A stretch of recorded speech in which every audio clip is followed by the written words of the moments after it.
फार वर्षापूर्वीची गोष्ट आहे. आपल्या गायकीने मदोन्मुक्त झालेल्या अक्कलकोट दर्शक नावाच्या एका गायकाने जाहीर सभेत मला हरवून माझा अपमान केला रे. की या अपमानात तू बदला घ्यावास. बाबा, कलाकार असावा तर असा, म्हणून तर सगळीकडे त्यांना मान मिळतोय.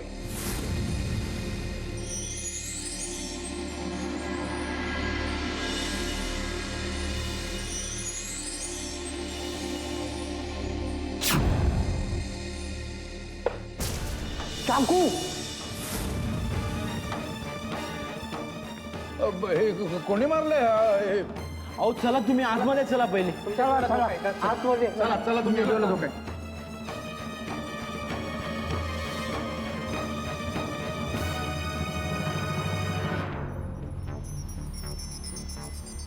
पंडितजी शांत व्हा, शांत व्हा. स्वामींची कृपा म्हणून वाचलात तुम्ही. खरंय खरंय, पण कोणी फेकला असेल हो चाकू माझ्यावर? म्हणजे हे मला मारायचा प्रयत्न कोण करते असलं कृत्य करून? शांत व्हा, शांत व्हा जरा. तुमची कोणाशी दुश्मनी वगैरे? अहो काय विचारताय? यांच्यासारख्या महान कलाकाराची आणि सज्जन व्यक्तीची कोणाची वैर असू शकते का? नाही नाही, पण हो माझा तर कोणीच शत्रू नाहीये. माझ्या वाईटावर कोण कशाला उठलं असेल? अहो तुमचा लौकिक पाहून जळणारी माणसं अनेक असतील. त्यातल्याच एखाद्याने तुमची कीर्ती सहन न झाल्यामुळे हे असलं कृत्य केलं असेल. सावध राहा तुम्ही.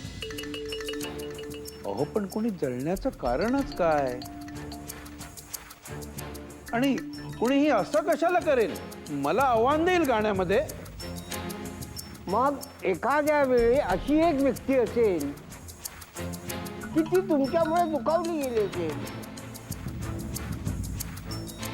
माझ्यामुळे दुखावली? नाही हो, अशी अशी कोणी व्यक्ती नाहीये जी माझ्यामुळे दुखावली गेली. बरं असो, आज तरी घराबाहेर पडू नका. अहो पण माझा कार्यक्रम आहे ना. अहो रद्द करा तो. पण लोक काय म्हणतील? अहो लोक समजून घेतील. ठीक आहे. ईश्वरा, काय होणार रे बाबा?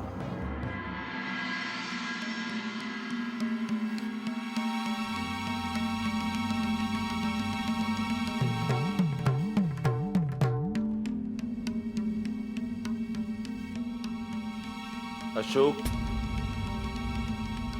ज्या कामासाठी गेला होतास ते काम झालं का? म्हणजे? अरे भुजंगाजवळ दशरथ विषयी चौकशी करत होतास, त्याची भेट घ्यायला जाणार होतास म्हणून विचारलं. झाली का भेट?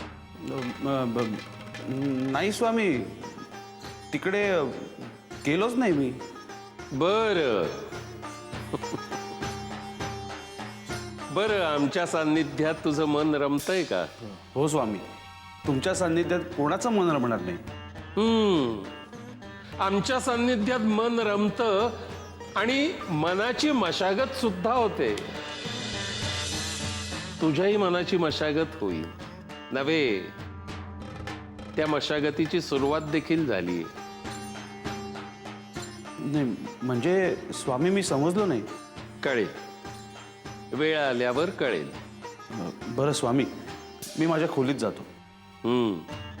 जा, विश्रांती घे.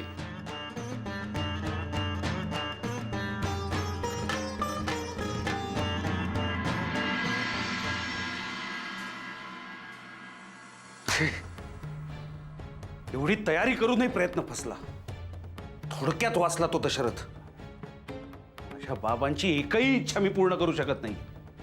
काय करू, मला माझाच राग येतोय. फार वर्षापूर्वीची गोष्ट आहे.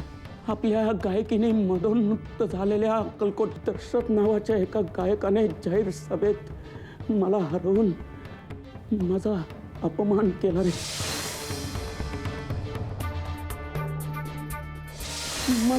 मला वचन दे ते हो बाबा, मी तुम्हाला वचन देतो, पण आधी तुमच्या तब्येतीचं बघू. करशील ना अशोक माझ्यासाठी? होय बाबा, हो करशील ना माझ्यासाठी? हो बाबा, बाबा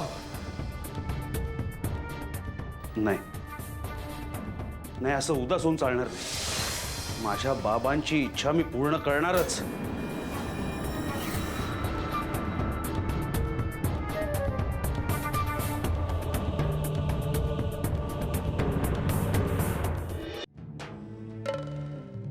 स्वामी झोपला नाहीत अजून? नाही, झोप येत नाहीये. का? काय झालं? आमच्या भक्ताची काळजी आम्हाला सतावते. आमचा एक भक्त चुकीच्या पद्धतीने विचार करतोय, त्याची आम्हाला काळजी वाटते. कोण स्वामी? कोण झोपला नाही अजून? कोण विचार करतोय? आहे एक आमचा भक्त, चुकीच्या मार्गाने विचार करून तो स्वतःलाही त्रास करून घेतोय आणि दुसऱ्यालाही त्रास देण्याचा विचार करतोय. भुजंगा, अरे ही सोडाची भावना असते ना, ही माणसाला कधी स्वस्थता लाभून देत नाही. आणि असं मग अस्वस्थ कलुषित झालेलं मन मानसिक शांतीपासून दूर जायला लागतं. भुजंगा, अरे सोडाची भावना ही मुळातच वाईट. ती एकदा का माणसाच्या मनात पेटून उठली ना, की मग माणूस नाना तऱ्हेनी चुकीचे विचार करू लागतो. त्याची सारासार विवेकबुद्धी नष्ट होते. म्हणून माणसानी सूडाच्या भावनेपासून दूर राहणं नेहमी इष्ट. आणि ज्याला ते तसं राहता येत नसेल ना, त्यांनी परमेश्वराचं नाव घ्यावं. अशोका, तुझ्या मनाला लागलेली सूडाची लागण दूर होईल आणि तुला अशी मानसिक शांती, आनंद, समाधान लाभेल की तुला स्वर्गीय सुखाची अनुभूती येईल.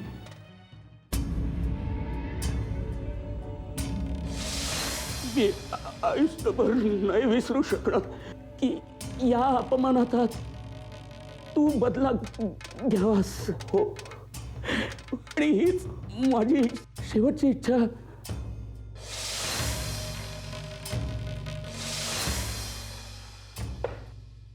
चाकू पहाटे जाऊन त्याचा काटा काढतो.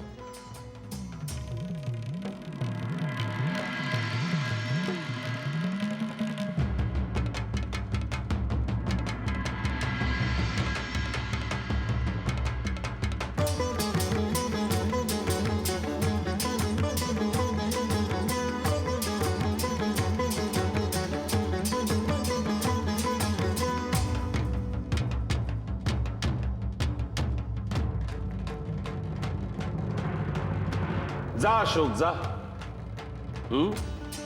आज तुला साक्षात्कार होईल. तू करतोयस ते चूक की योग्य हे कळेल तुला. तुझा मार्ग योग्य आहे की अयोग्य आहे हे आता कळेल तुला. हीच ती घडी आहे. आजची पहाट तुझ्या आयुष्यात एक नवीन प्रकाश घेऊन येईल. तुझ्या आयुष्यात एका नव्या अध्यायाला आता सुरुवात होईल. जा.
स्वामी झोपला नाहीत अजून? आम्ही वाट पाहतो. कोणी येणार आहे का? हो, जो येणार आहे त्याचं पूर्ण आत्मिक आध्यात्मिक परिवर्तन होणार आहे. त्याची संपूर्ण मानसिक उत्क्रांती होऊन त्याला आता एक नवीन मार्ग सापडणार आहे. कोण स्वामी? तुम्ही कोड्यात बोलताय. भुजंगा, कोडी आत्ता सुटायला लागलीये आणि ही आयुष्याची कोडी सुटायला लागली ना की माणसाला आपला जीवनक्रम स्पष्ट दिसायला लागतो. आपल्या जीवनासमोर पसरलेले मार्ग त्याला दिसू लागतात. त्याची बदल्याची भावना आता लोप पावलीये. त्याच्या आत्मिक उन्नतीचा मार्ग आता मोकळा झाला. भुजंग, माणसासमोर त्याच्या प्रगतीचे अनेक मार्ग खुले असतात, पण त्याला ते दिसत नाही. त्याला ओळखता येत नाहीत कुठचे मार्ग योग्य. कारण विकारांचं धुकं त्याच्या नजरेसमोर पसरलेलं असतं. हे धुकं एकदा का विरलं ना की मग त्याला आपल्या प्रगतीचा मार्ग स्वच्छ दिसू लागतो. त्याची आत्मिक आध्यात्मिक प्रगती सुरू होते. हे म्हणजे अगदी कस्तुरी मृगासारखं आहे. अरे, कस्तुरी मृगाला कस्तुरीचा शोध घ्यायची अनावर ओढ निर्माण होते. रानोमाळ तो भटकत राहतो, पण या कस्तुरीचा ठेवा आपल्या नाभिस्थानात आहे याबद्दल तो अनभिज्ञ असतो. तसंच काहीच झालंय अशोकचं. स्वामी, तुम्हाला अशोक बद्दल असं का वाटलं? मला तर तो फार सुज्ञ वाटला. होय, अशोक हा सरळच मुलगा आहे, पण झालंय काय, बदल्याच्या सोडाच्या भावनेनं त्याचं मन पेटून उठलंय. त्यामुळे त्याच्या प्रगतीचे सगळेच मार्ग खुंटून गेले. ज्यावेळी त्याची बदल्याची भावना शमेल आणि तो जीवनाकडे डोळस वृत्तीने बघायला लागेल, त्यावेळी तो त्याच्या यशोदीपाकडे यशोमार्गाकडे मार्गक्रमण करायला सुरुवात करेल. आपल्या प्रगतीचं शिखर गाठेल. आपली साधना नव्या जोमानी सुरुवात करेल. बदल्याच्या सोडाच्या भावनेनी ग्रासलेली त्याची ऊर्जा आता मुक्त होईल आणि यशाची नवीन नवीन शिखरं तो पादाक्रांत करेल. त्याला उमजेल आपलं आत्मिक बळ किती आहे, आपलं आध्यात्मिक बळ किती आहे, आपण काय काय करू शकतो, आपल्यात किती गुण आहेत ते त्याला उमगतील. त्याची साधना तो करेल, त्याची जोपासना तो करेल. भुजंगा, आता त्याला आपल्या शक्तीची जाणीव होईल. भुजंग, पाहशील तू स्वरांची उधळण आता आसमंत भारून टाकेल. बघ काय जादू करू शकेल अशोक, ते आता पाहत राहा.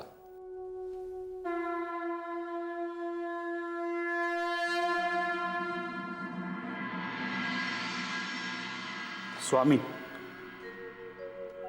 काय रे, काय झालं? अस्वस्थ दिसतोयस. झोपला नाहीस रात्रभर? स्वामी, एक विचारायचं होतं. काय? बदला घेणं म्हणजे नेमकं काय आणि तो कसा घ्यायचा? का रे, कोणाचा बदला घ्यायचाय? नाही स्वामी, असंच विचारत होतो मी. अरे, बदला घेणं हे कधीही वाईट. बदला घेणाऱ्यांनी जो बदला घेत असतो त्याचंही नुकसान होतं आणि ज्याचा बदला घेतो माणूस त्याचंही नुकसान होतं. बदला नेहमी विधायक असावा. बदला विधायक असायला हवा म्हणजे स्वामी, पण ते कसं शक्य आहे? का शक्य नाही? अरे, विधायक म्हणजे ज्यातून कुणाचंही नुकसान न होता फायदा होतो तो. अरे, एखाद्याचं नुकसान न होता दोघांचाही फायदा झाला तर ते चांगलं नव्हे का? म्हणून बदला घ्यायचाच झाला तर तो विधायक पद्धतीने घ्यावा. धन्यवाद स्वामी, तुम्ही माझ्या विचारांना योग्य ती दिशा दिलीत. येतो मी.